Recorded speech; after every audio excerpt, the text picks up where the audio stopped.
अस्सलाम वालेकुम एवरीवन। तो बैकग्राउंड म्यूजिक थोड़ा जो आवाज़ें हैं उसको इग्नोर कीजिएगा। जैसा कि आप सबों को पता है कि दिवाली का मौका है और पटाखे छूट रहे हैं, तो इसमें मेरा काम तो बंद नहीं होता है, इसलिए उसके लिए माजरत। वैसे खुशी का माहौल है ये हमारे हिंदू भाइयों के लिए। तो आप सबों को दिल से दिवाली की हार्दिक शुभकामनाएं, हैप्पी दिवाली। तो चलिए आगे बढ़ते हैं। दिवाली से ही रिलेटेड आज कुछ न्यूज आपको बताऊंगी। आज जो आपको बताऊंगी जितनी भी खबरें होंगी वो दिवाली से जुड़ी ही होंगी। तो पहले अच्छी खबर से शुरू करते हैं, ठीक, क्योंकि अच्छी खबरें सुनने के लिए वो जो है दिल और दिमाग बिल्कुल तरस सा गया है, कान तरस से गए हैं। तो अच्छी खबरों से शुरू करूंगी और उसके बाद उसके लिए माफी चाहूंगी, क्योंकि न्यूज है तो आपको तो देना ही पड़ेगा। तो चलिए शुरू करते हैं अच्छी खबर से। अफगानिस्तानी क्रिकेटर रहमानुल्लाह गुरबाज ने अहमदाबाद की सड़कों पर जो गरीब और जरूरतमंद लोग हैं उनको उनकी मदद की। दिवाली के लिए उनको मनाने के लिए उनको पैसे दिए और ये करीब रात के 3 बजे के करीब उन्होंने किया। इत्तेफाक से उनकी वीडियो जो है वो कैद हो गई कैमरे में, जैसा कि आप देख रहे हैं। वीडियो आपके स्क्रीन पर चल भी रही है, सुनाऊंगी भी वीडियो देखिए। अफगानिस्तान का ओपनिंग बैट्समैन टूर्नामेंट की लास्ट मैच खेलने के बाद अहमदाबाद की स्ट्रीट्स पे क्या कर रहा है? Hi, this is RJ Love and I personally spotted this player Rahmanullah Gurbaz on the streets of Ahmedabad. कल था अफगानिस्तान का आखिरी मैच और उसके बाद अराउंड 3 AM मेरे घर के नजदीक near Doordarshan cross road I saw this और मैंने देखा जो आप देख रहे हैं इस वक्त। अगर मैं जाके मिलता तो I don't know how he would have reacted in this situation. ये वीडियो अपलोड करने से पहले मैंने भी सोचा if I should do it और नॉट, लेकिन यार ये जो दिवाली के दिनों में किसी की दिवाली रोशन करने का काम गुरबाज भाई आपने किया है, एक इंटरनेशनल क्रिकेटर होकर किया है। आई थॉट शायद किसी और को इंस्पायर कर सकता है। बहुत दुआएं मिलेंगी भाई आपको, बहुत दुआएं। I just can't imagine the reaction of these people when they wake up next morning और whenever they wake up and they see कि उन्हें क्या गिफ्ट मिला है गुरबाज भाई की तरफ से। क्या बात है यार, क्या बात है। थैंक यू गुरबाज भाई, आपको दिवाली की बहुत बहुत शुभकामनाएं। हैप्पी दिवाली आपको।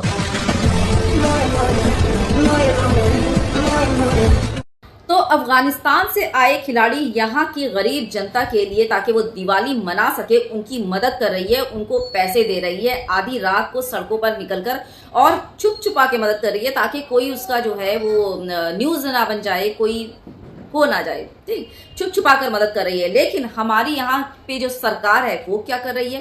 एक वीडियो आपके स्क्रीन पर चल रही है और आप बखूबी समझ सकते हैं कि ये हो क्या रहा है ना। मुझे ज्यादा डिटेल में बताने की जरूरत बिल्कुल नहीं है ना। आप देख ही रहे हैं कि यहाँ पे जो है दिए में जो बचे कुचे तेल हैं वो छोटे छोटे गरीब बच्चे और कुछ औरतें जो हैं वो जमा कर रही हैं।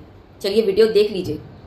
7 महीने के तो आपको तकलीफ नहीं हुई यहाँ पर इतना दूर, मतलब तेल भर? बाबूजी गरीबी से थी, तब तकलीफ बहुत है। मोल ला कर राशन खाते हैं, तेल भी लाते हैं, लकड़ी भी लाते हैं, ईटा इधर उधर लाकर चूल्हा जोकर खाना बनाते हैं। तो कहते कि 10-50 रुपया बच जाएगा, उसके सब्जी ले आएंगे, तेल पा जाएंगे। सरकार लुटाते हैं तो बटोले जाएंगे तो तेल हमारे बच जाएगा। तो आपके पति नहीं है? पति है साहब, छोड़कर कब नहीं भागा है, 2 साल हो गया बाहर, अभी तक नहीं आया है। तो कितने बच्चे हैं आपके? 2 बिटिया हैं और 3 बिटिया हैं, एक लड़का है साहब, झूठ नहीं बोलना है। तो ये आपको डर नहीं लग रहा कि आप 7 महीने की गर्भवती हैं, यहाँ पर तेल भर रही हैं और मतलब ये जो भगदड़ मच रही है इसमें कहीं गिर जाएंगी, चोट लग जाएगी आपको? कहीं न गिरेंगे बाबूजी, हम अपने हिसाब से चलते हैं, कभी नहीं गिरेंगे हम पर जो लोग आ रहे हैं उनको तो नहीं पता है कि आप गर्भवती हैं। बस उनको लोगों को नहीं पता है, क्या करे। पानी भगवान देवी जी पे सरजू जी पे सबर किए बैठे हैं कि सरजू जी मैया तुम देखने वाले हमारी।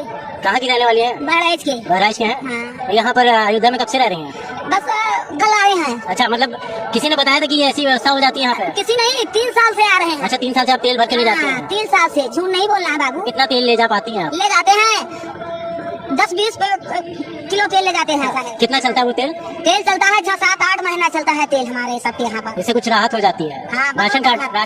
राशन कार्ड है बाबूजी, कोटा पर गल्ला पाते, झूठ नहीं बोलेंगे, वही गल्ला खाते हैं। ये तेल ले जाते हैं, सब्जी मूल लाते हैं, लकड़ी मूल लाते हैं। बहराइच से यहाँ किसके साथ आई हैं? बहुत गाँव वाले हैं। अच्छा, कितने लोग आए हैं आपके बहराइच से? बहुत है, बहुत, कोई गिनती नहीं है बाबूजी बहराइच के। हाँ। कैसे सब लोग एक साथ आए थे कि अलग अलग? एक साथ, बस में भर के सब। हाँ, बस में, ट्रक में, डीसीओ में, सब भर के आए, किराया भाड़ा देखा सब। तो अयोध्या में दिवाली के शुभ अवसर पर लाखों दिए जलाए गए, करोड़ों रुपए खर्च करके। जी हाँ, करोड़ों रुपए खर्च करके, 1.33 तकरीबन करोड़। जी हाँ, लेकिन वो गरीब जो थे वो मौके का इंतजार कर रहे थे कि कब जल्दी से ये सेलिब्रेशन खत्म हो, ताकि जो दिए में जो तेल बचे हुए हैं वो उसको जमा करके अपने घर ले जाएं, जो उनके हफ्ते भर खाना बनाने में उनके काम आने वाले थे।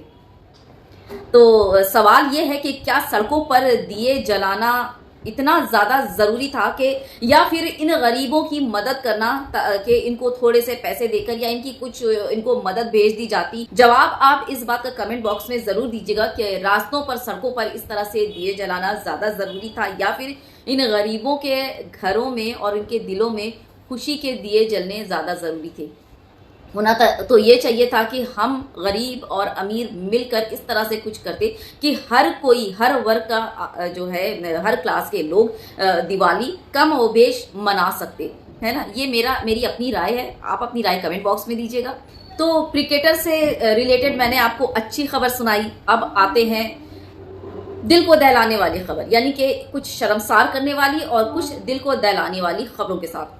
अब देखिए, दिवाली के मौके पर हुए चंद वारदात। प्रदीप नाम का एक बहुसंख्यक समाज का संस्कारी, प्रदीप नाम से आप समझ सकते हैं, जी हाँ, उसने क्या किए, पटाखे से अफजल के पैरों के पास, यानी कि उसके प्राइवेट पार्ट के पास एक लोहे के सरिये में बारूद भरकर उसके प्राइवेट पार्ट के पास जो है वो जलाया, उस बारूद को जलाया, उस लोहे की छड़ को जलाया। और हुआ ये कि उसका वो फौरन जमीन पर गिरा और उसका नस फट गया अफजल का, और वो नस फटकर वो अस्पताल ले जाते उसकी उसी वक्त मौत हो गई। तो ये है बहुसंख्यक समाज का संस्कारी जो एक अफजल नाम के आदमी के साथ जबरदस्त तरीके से अपनी दिवाली सेलिब्रेशन कर रहा था, हैवान बनकर। आपको बता दूं कि ये जो अफजल वाला मामला है, जो प्रदीप नाम का बहुसंख्यक समाज का संस्कारी सेलिब्रेशन मना रहा था, दिवाली सेलिब्रेशन, लोहे के नाल में बारूद भरकर अफजल के प्राइवेट पार्ट के पास उसको जलाता है, बारूद का धमाका करता है और उससे प्राइवेट पार्ट में उसका जो है वो फट जाती है नस और फौरन उसकी मौत हो जाती है, फौरन वो जमीन पर गिरता है और उसकी मौत हो जाती है। वैसे बता दूं, हर जगह दिवाली के मौके पर इसी तरह की कुछ न कुछ वारदात पेश आ रही है। वैसे इस मामले में पुलिस का बयान भी सामने आया है।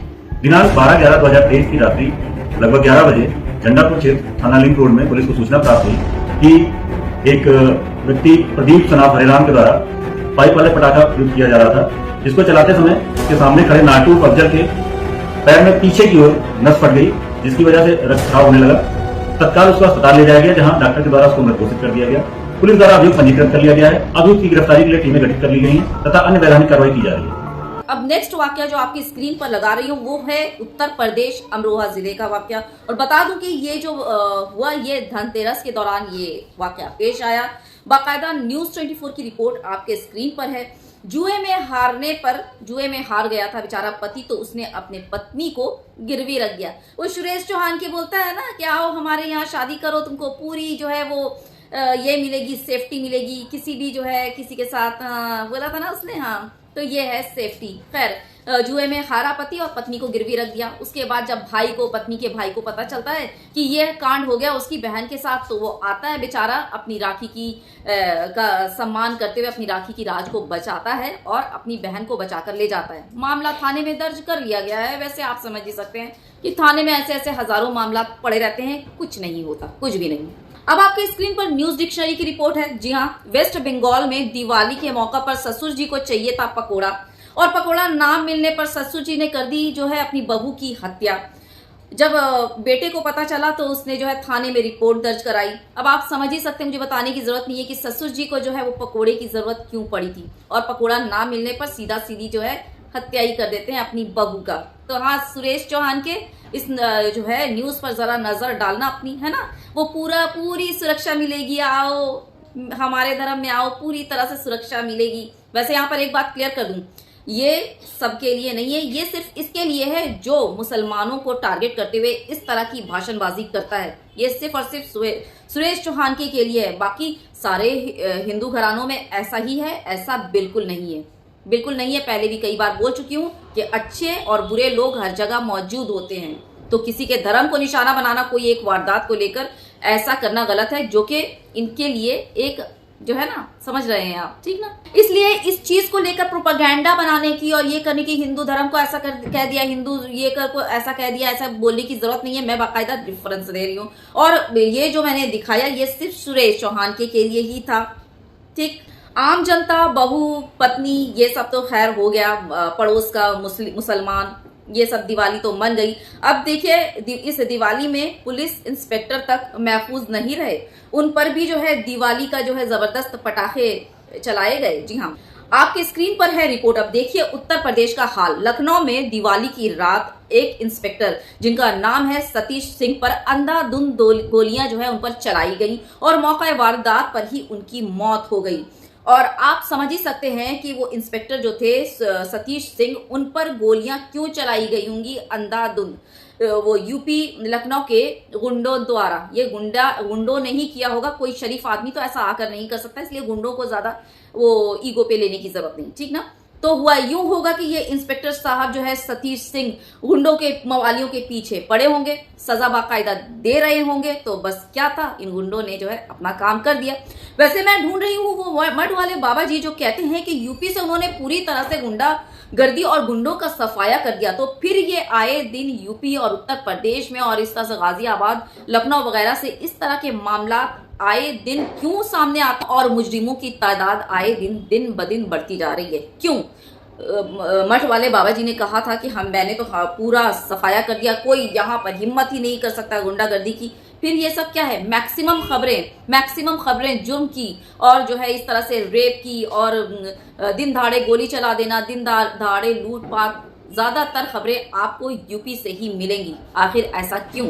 इतनी सख्ती के बावजूद ऐसा क्यों? मेरा सवाल है। अगर जवाब पता हो तो कमेंट बॉक्स में जरूर दीजिएगा। वीडियो ज्यादा से ज्यादा शेयर कीजिएगा और जो है मेरे चैनल को सब्सक्राइब कीजिएगा। अगर मेरी वीडियो आपको पसंद आती है तो बेल आइकन के साथ सब्सक्राइब कीजिएगा ताकि नेक्स्ट वीडियो की नोटिफिकेशन आपको मिल सके और आप इसे मिस ना करें। जैसा कि आपको पता ही है कि मेरा पहला वाला चैनल शाज़िया नुज़ार ऑफिशियल ये हैक हो गया है, ये अभी मेरे इख्तियार में नहीं है। ये मैंने बैकअप चैनल बनाया था शाज़िया नुज़ार शॉर्ट्स, तो इसमें आपके सपोर्ट की मुझे बहुत ज्यादा जरूरत है।